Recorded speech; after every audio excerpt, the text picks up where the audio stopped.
There's your bride, Jasper .800 cash. All my overtime tips and winter split firewood savings. No more sitting alone, single till you're 40. Her calloused hand yanked the rope tethering my arms forward, and I crashed sideways, knees scraping gravel hard enough to draw thin streaks of blood through my thrifted linen artist's blouse. The only piece of my real life I'd managed to hold onto when they dragged me away from my watercolor satchel full of confidential manufacturing blueprints for my father's multi-million-dollar textile conglomerate. Those schematics were sewn deep inside the blouse's double-lined inner pocket, a secret I'd guarded every waking hour of my captivity, too terrified to let the traffickers strip me fully and uncover what would have made them ransom me for millions before dumping my body in a ravine. I shrank back against the splintered porch rail, shoulders hunched, eyes swollen shut from 3 straight days of crying locked in the trafficker's moldy basement before the handoff. I could feel Jasper's gaze settle soft on me instead of hungry or entitled like every other man who'd leered during transit. I peeked when I opened just long enough to catch his jaw tighten, his knuckles white where he gripped the hammer he'd been using to repair his porch steps before Marnie dragged me into their yard. He didn't move toward me, didn't reach to grab my arm or demand I follow him inside like Marnie ordered. That small, unexpected hesitation split open a tiny crack in the suffocating panic I'd carried nonstop for weeks. "Quit staring like a lost stray dog and get her fed," Marnie snapped, shoving a chipped ceramic bowl of lukewarm stew into my hands before stomping toward the rickety kitchen trailer attached to their tiny cabin. She slammed a cast iron skillet down on the rusted stove, the clatter echoing loud enough to rattle the thin aluminum walls. "We slaughtered our last laying hen for this meal.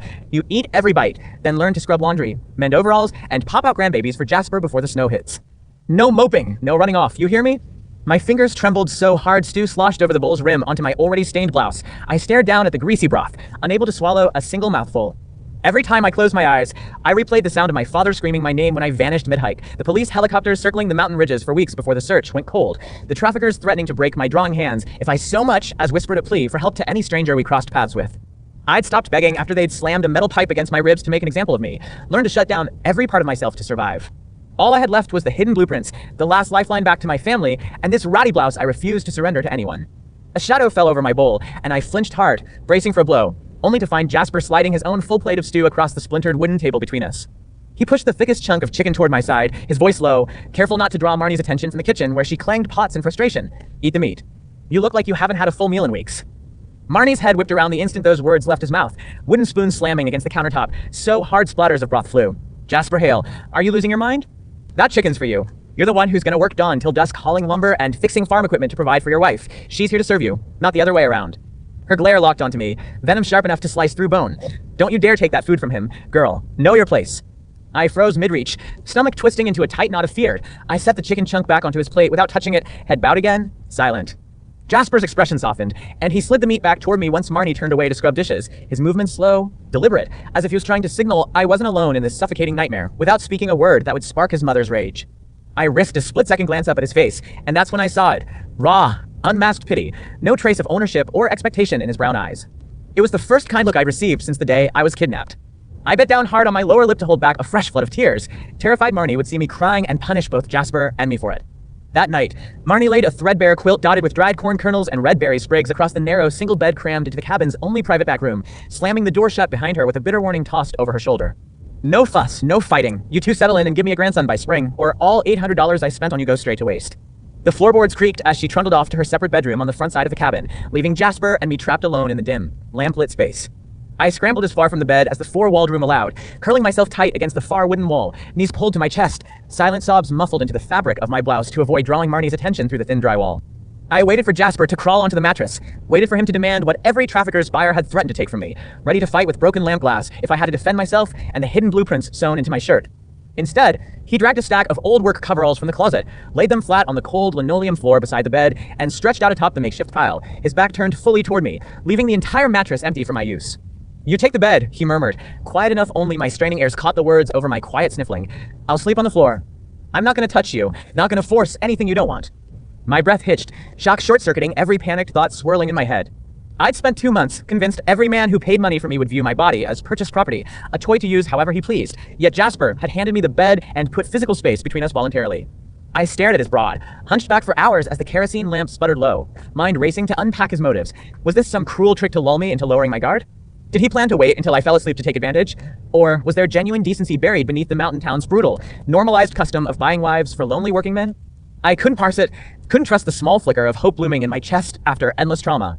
I stayed pressed against the wall all night long, eyes wide open, listening to his slow, steady breathing as he slept soundly on the hard floor, never once shifting closer to me. By dawn, I'd made a quiet, desperate decision. If Jasper truly had no intention of harming me, I needed to escape before Marnie found a way to lock me into permanent captivity in this valley cut off from cell service, paved highways, or any regular state police patrols. I'd watched Marnie hide her cash savings inside a rusted coffee can stashed under the kitchen sink, seen Jasper tuck a folded Greyhound bus ticket to Charlotte in his workbench drawer the week prior, money and transport. 2 pieces of the escape puzzle I needed to slip back to my father before the traffickers' stolen textile blueprints fell into rival corporate hands and destroyed our family's entire livelihood. The schematics inside my blouse weren't just my ticket home. They held the manufacturing formulas that kept thousands of factory workers across 3 states employed, and if they leaked to competitors, my father's business would collapse overnight, leaving hundreds without steady paychecks. I couldn't let that happen, not after surviving abduction, just to watch my family's legacy crumble. Late that same night, once Marnie's loud, rumbling snores echoed through the front of the cabin, Jasper slipped out of the floor coverall pile and crossed the room toward me slow, hands raised, palms out to signal he meant no harm before I could flinch away. My heart hammered against my ribs hard enough to ache, fingers balled into tight fists ready to strike if he moved too fast, but he knelt down beside my wall without closing the gap between us, sliding a crumpled stack of cash and the Greyhound ticket into my trembling palms. $212 in worn $20 and $1 bills. Every cent he'd set aside to buy new replacement parts for his repair shop, plus the prepaid bus pass straight back to my hometown outside Charlotte. Take it all, he whispered, his voice thick with a weight I couldn't name, guilt over his mother's choice to purchase me, rage at the valley's backwards customs, a quiet kindness I'd never expected from a stranger born into this isolated poverty. Walk the dirt trail 3 miles west before sunrise. It leads straight to the interstate bus stop. Don't stop for anyone. Don't look back once you hit the highway. My mom will lose her mind when she wakes up and finds you gone, but I can't keep you trapped here against your will any longer. No amount of her savings or town gossip's worth stealing a young girl's whole life away. A single hot tear slipped down my cheek, landing warm against his calloused work fingers as I clutched the money and ticket tight to my chest. I bowed my head deep, pressing my forehead to the floorboards 3 quick times in silent gratitude, the only way I knew to convey how deeply his sacrifice meant to me without breaking down into loud sobs that would wake Marnie. I slipped my worn canvas sketch satchel, stolen back from Marnie's storage closet earlier that evening when she'd run to borrow flour from a neighbor, over my shoulders, tucking the blouse with a hidden blueprint securely against my skin beneath a frayed flannel Jasper had lent me to block the crisp mountain night wind. I slipped out the cabin's back screen door without a single sound, vanishing into the pine tree darkness before Jasper could say another word to stop me. I walked for 4 straight hours through pitch black forest, thorn bushes tearing holes in my sleeves, bare ankles scraped raw by jagged rock outcroppings, never daring to pause or glance behind me. Terrified Marnie would rally every local hunter in the valley to track me down and drag me back to the cabin. When the first faint pink glow of sunrise peeked over the mountain ridgeline, I rounded the trail bend and spotted the weathered interstate bus stop sign half a mile ahead, a surge of wild, dizzying relief crashing over my entire body. I collapsed onto the wooden bench waiting for the early morning Greyhound, clutching the blouse with the vital blueprints tight against my heart, certain my nightmare was finally over, certain Jasper's quiet act of mercy had given me everything I needed to return to my family and protect our company's trade secrets. What I couldn't have predicted that cold mountain dawn, sitting alone on that empty highway bench waiting for my ride home, was that the ratty, stained linen blouse I'd guarded through every horrific day of my abduction, the one I'd stuffed full of my father's billion-dollar industrial schematics, would soon become the single most valuable piece of property in the entire Southeast United States. 6 months after Jasper set me free, a black town car with my father's corporate logo emblazoned on the door would roll down that same dirt valley road, carrying my father's personal attorney and a briefcase holding a 7-figure reward check for the quiet mechanic who'd chosen freedom over a wife bought with life savings. Back on that freezing bus stop bench, staring out at endless pine trees, I had zero idea Jasper's choice to hand me cash and a one-way ticket wouldn't just save my life. It would rewrite the futures of every single person trapped in that isolated, backwards mountain town, including his bitter, grieving mother Marnie and every neighbor who cheered when she'd purchased me as his bride. Worse still, I had no clue the rival corporate spies hunting the stolen blueprints had tracked my trail to the West Virginia Valley, closing in fast to seize the schematics hidden in my old blouse before I could board that Greyhound bus home. The threat wasn't left behind in the cabin with Marnie. It was closing in on me, hidden somewhere in the surrounding woods, and I was far too exhausted and traumatized to spot the danger creeping closer with every passing minute. I'd barely walked a mile down the trail before I caught faint crunching behind me, heavy boots crushing dry pine needles off to my left. At first, I told myself it was a deer, a stray coyote, any harmless forest creature to quiet my racing pulse, but the sound never faded, never veered off deeper into the trees. It matched my pace, slow and deliberate, staying concealed just out of sight behind thick evergreen trunks. I'd quickened my stride, darted around boulders, ducked behind thick brush twice to peer back, and each time the footsteps froze instantly, silent as a ghost. Now, perched alone on this empty roadside bench with no buildings, no other travelers, no phone service to dial for help, that sensation spiked into full-blown panic. My fingers flew to the linen blouse tucked under the flannel, pressing hard against the double-stitched pocket holding my father's textile schematics, the only reason rival industrial spies had funded the human trafficking ring that snatched me mid-hike. Those men hadn't wanted me. They wanted the 10-year proprietary weave formula sewn into my clothes, documents that could tank Voss Textiles, and hand our competitors a monopoly on national fabric manufacturing. Marnie and the Valley townsfolk had only seen a disposable farm bride bought for $800. The traffickers saw a hostage to ransom for corporate cash. The men creeping through these woods right now saw nothing but a walking briefcase holding billions in trade secrets. If they caught me before the bus rolled through, I knew they'd strip every layer off my body without hesitation, discard my broken corpse in a ravine once the blueprints were theirs.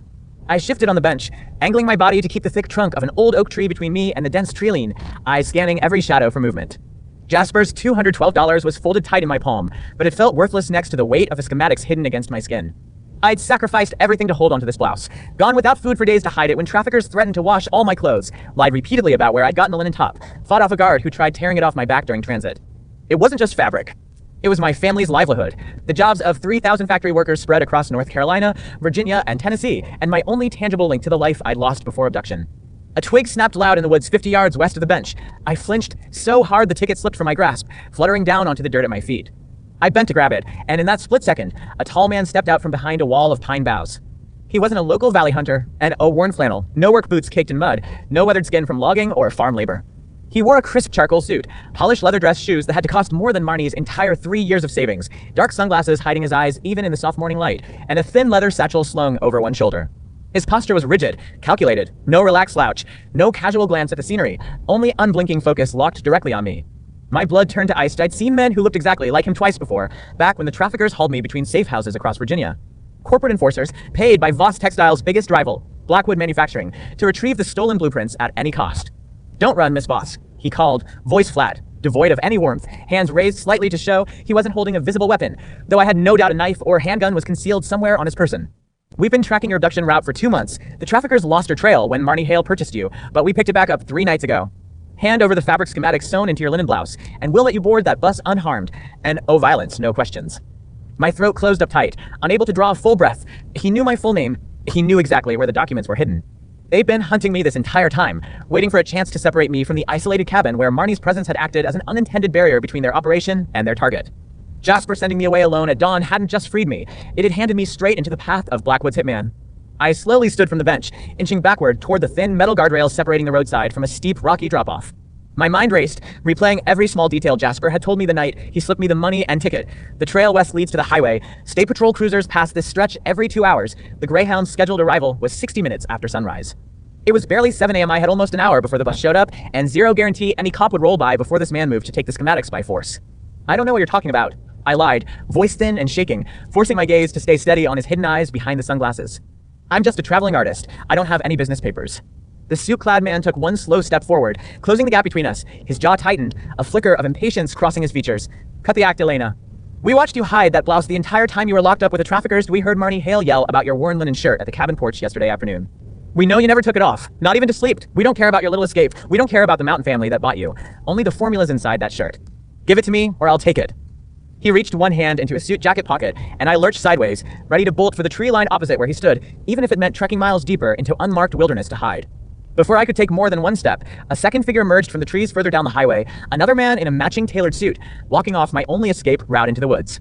I was trapped, sandwiched between 2 Blackwood enforcers with nowhere to run, no one to call for help, nothing to defend myself with besides a handful of loose change and a brittle wooden sketch pencil I kept tucked in my flannel pocket.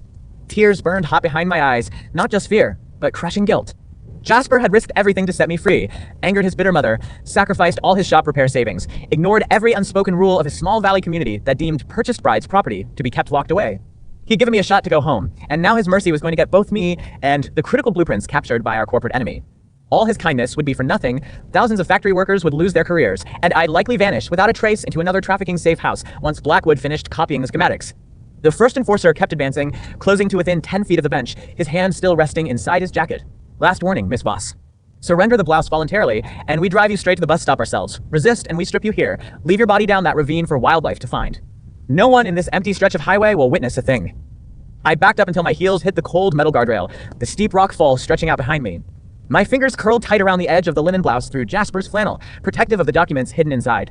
I thought about the way Jasper had slid me his chicken at dinner, slept on the hard linoleum floor to give me the bed, whispered that no amount of gossip or family debt was worth stealing another person's life.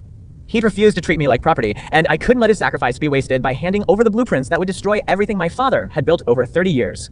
A distant rumble cut through the tense silence, faint at first, growing louder by the second.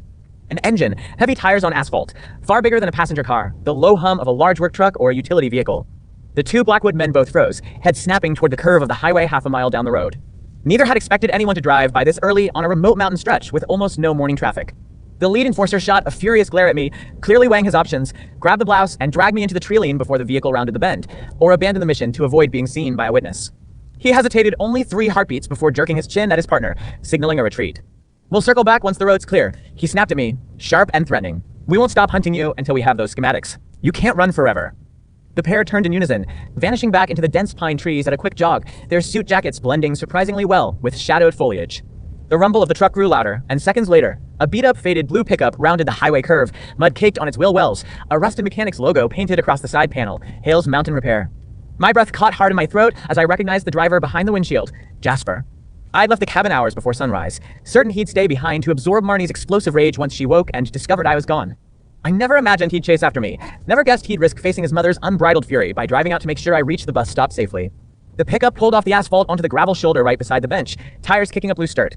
Jasper cut the engine, swinging open the driver's side door and stepping out, his worn work coveralls smudged with grease, a hammer looped through his belt, dark circles heavy under his eyes like he hadn't slept a single minute after sending me off into the woods.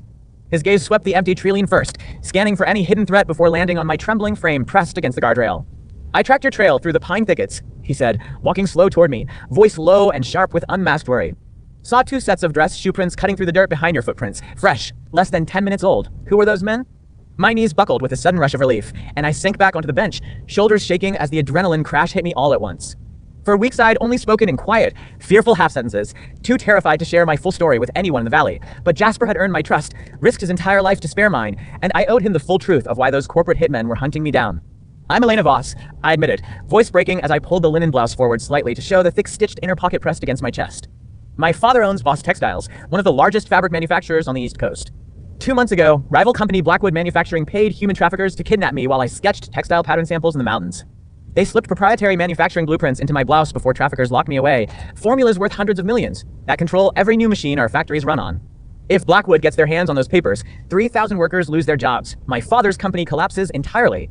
Jasper's brow furrowed deep, processing every word without judgment, no flicker of greed or awe at the mention of millions in corporate assets. He sat down on the bench beside me, keeping a respectful gap between our bodies just as he had back in the cabin, leaning forward to listen intently as I spilled out every horrific detail of my abduction, the threats the traffickers made, the 2 Blackwood enforcers who'd cornered me minutes before his truck arrived. "They said they'd come back once the road's empty," I finished, wiping hot tears from my cheeks with the sleeve of his flannel. "They know the blueprints are sewn into this shirt. They know exactly who I am. I almost handed them everything before your truck showed up, if you hadn't followed me out here." My voice trailed off, unable to finish the thought. Jasper's jaw tightened, his calloused hands balling loose fists at his sides as anger flickered across his face. Not anger at me, but rage at the strangers hunting me for corporate profit, at the world that reduced me to nothing more than a carrier for valuable documents to steal. "They can't get to you while you're with me," he said firmly, glancing back at his beat-up repair truck. "This stretch of highway has 0 cell service, but my shop radio picks up State Patrol dispatch channels. I've got a fully stocked toolbox in the bed, heavy steel pry bars, a bolt cutter solid enough to break through any lock they bring. Those men in suits aren't equipped to fight someone who spent 20 years hauling lumber and fixing farm machinery all day. I'll drive you to the next town over with an active cell tower first. You can call your father, alert his security team to send a corporate escort to pick you up, then catch your Greyhound once we confirm the road's clear of Blackwood's enforcers." I stared at him, stunned by his immediate, unselfish resolve. He had already sacrificed all his savings to buy my freedom once, and now he was volunteering to risk physical harm to shield me from armed corporate spies, with 0 promise of any reward or compensation in return. Most people in the valley would have turned me in to avoid trouble with outside strangers, would have written me off as a city heiress's messy problem, none of their business. Jasper saw only a person in mortal danger and stepped up without hesitation. "What about Marnie?" I asked quietly, thinking of his mother's explosive temper when she woke to an empty bedroom and missing cash and bus ticket. "She'll be furious you chased after me. She'll blame you for throwing away her 3 years of savings on a stranger who ran off." A faint, tired half-smile tugged at the corner of his mouth, heavy with the quiet exhaustion of decades spent placating his grieving, bitter mother. "Marnie lost my dad 10 years back to a logging accident, and she's clung to the valley's old, cruel customs just to feel some sense of control over her empty life. She'll scream, she'll cry, she'll refuse to speak to me for weeks, but I can't stand by and watch you get hurt over papers that aren't even yours to sacrifice yourself for. My mom's pain doesn't give anyone the right to trap another human being against their will, and it sure doesn't mean I let 2 hitmen drag you off to God knows where." He pushed himself off the bench, gesturing toward the passenger side of his pickup truck, his tone steady and reassuring despite the lingering threat hiding in the surrounding trees. "Come on. We don't have time to waste sitting here waiting for those men to circle back. We'll head for the town of Bramblewood, 20 minutes east. They've got a sheriff's station and working cell reception.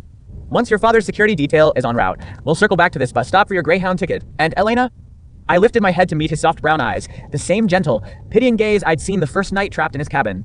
"Don't worry about the money I gave you. It's trivial compared to making sure you get home safe, and those critical blueprints stay out of Blackwood's hands. I don't want a single cent back, no matter what happens." I stood slowly, clutching the linen blouse tight to my chest, the hidden schematics pressing warm against my skin.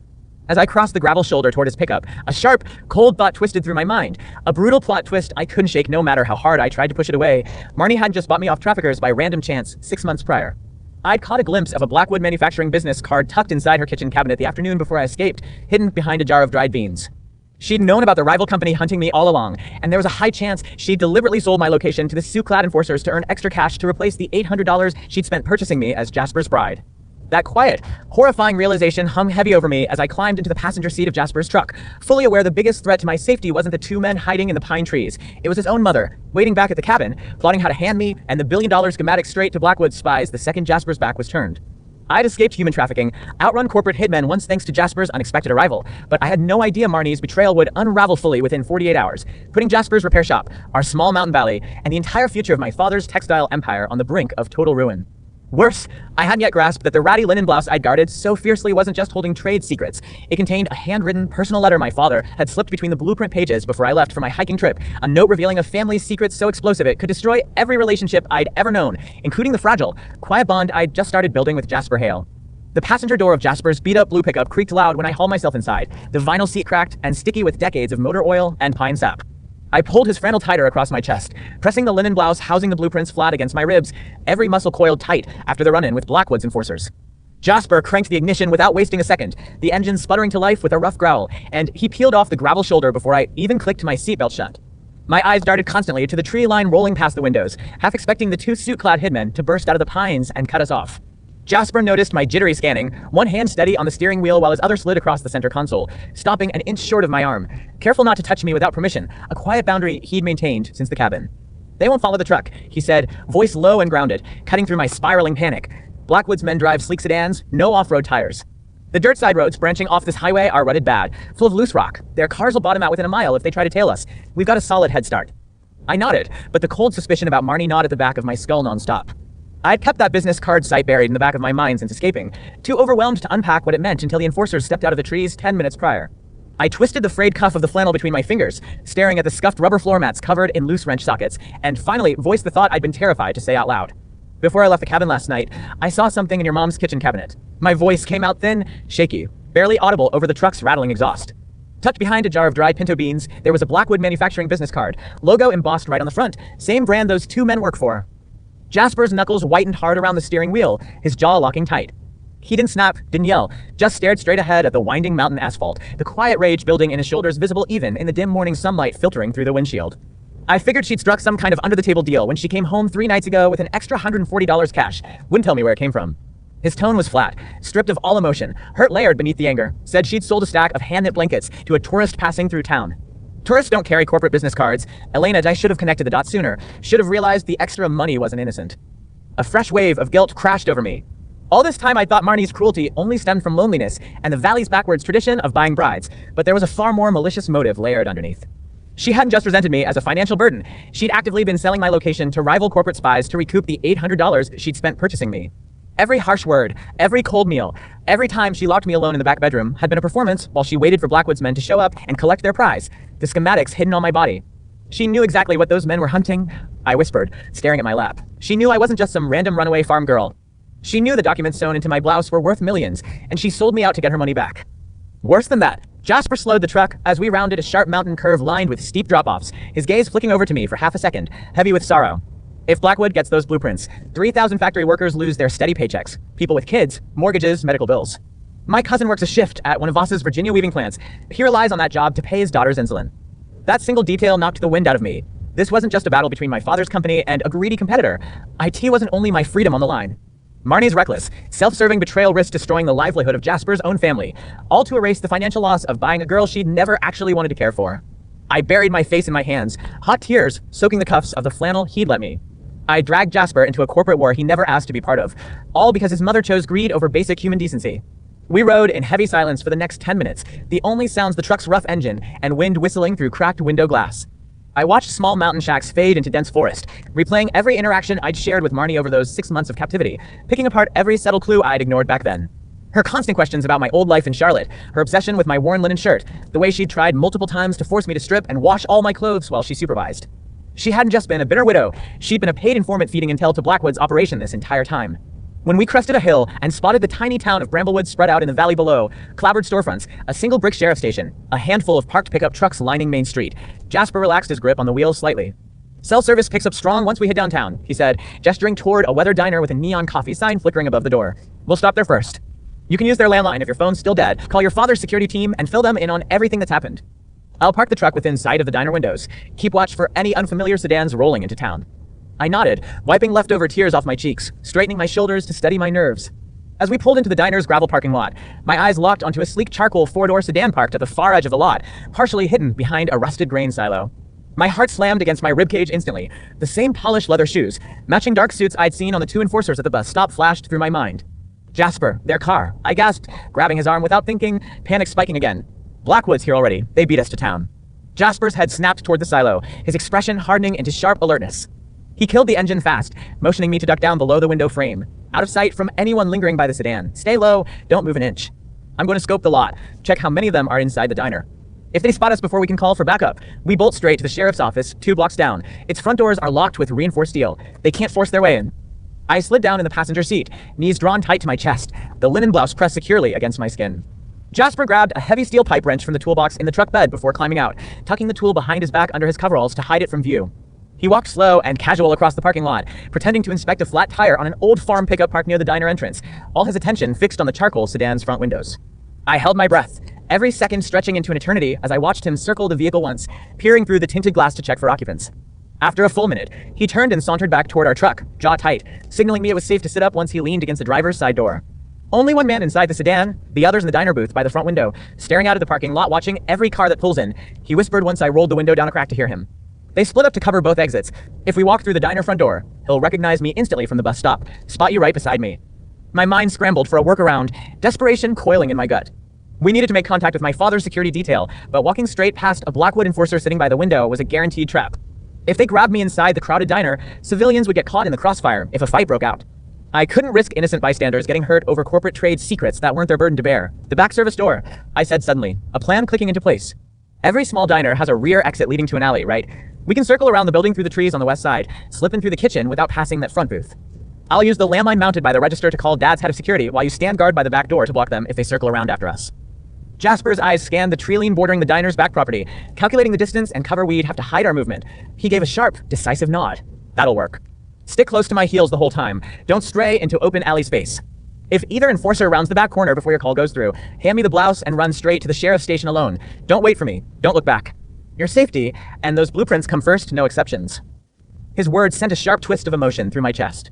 Even knowing his own mother had colluded with these men to hand me over for cash, Jasper still prioritized my life and my family's livelihood above his own safety, willing to hold off 2 trained corporate enforcers single-handed to buy me time to summon backup. I couldn't wrap my head around how someone raised in this isolated, transactional mountain town could carry so much unselfish kindness after everything he'd endured. We slipped out of the truck's passenger door quietly, darting into the thick stand of maple trees separating the parking lot from the diner's back alley. The ground was soft with fallen autumn leaves, muffling our footsteps as we crept along the building's wooden exterior wall. The smell of fried bacon and burnt coffee drifted out through cracked kitchen windows, mixed with the sharp metallic scent of Jasper's wrench still tucked under his coveralls. We reached the metal back service door, a thin window cut into its upper half, letting warm kitchen light spill out into the alley. Jasper gripped the rusted door handle, turning it slow and silent to avoid squeaking hinges, and we slipped inside the bustling kitchen unnoticed.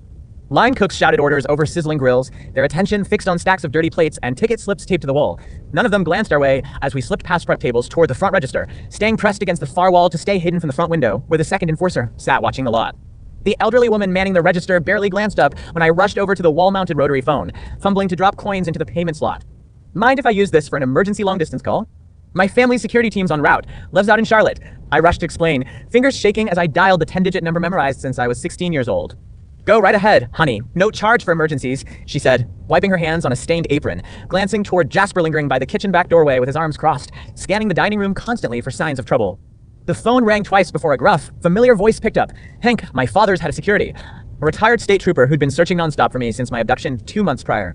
Relief crashed over me the second I heard his voice, and I spilled every detail in a rushed, breathless stream. The human traffickers, Marnie's deal with Blackwood, the 2 suit-clad enforcers hunting the schematics sewn into my linen blouse, our current location in Bramblewood Diner.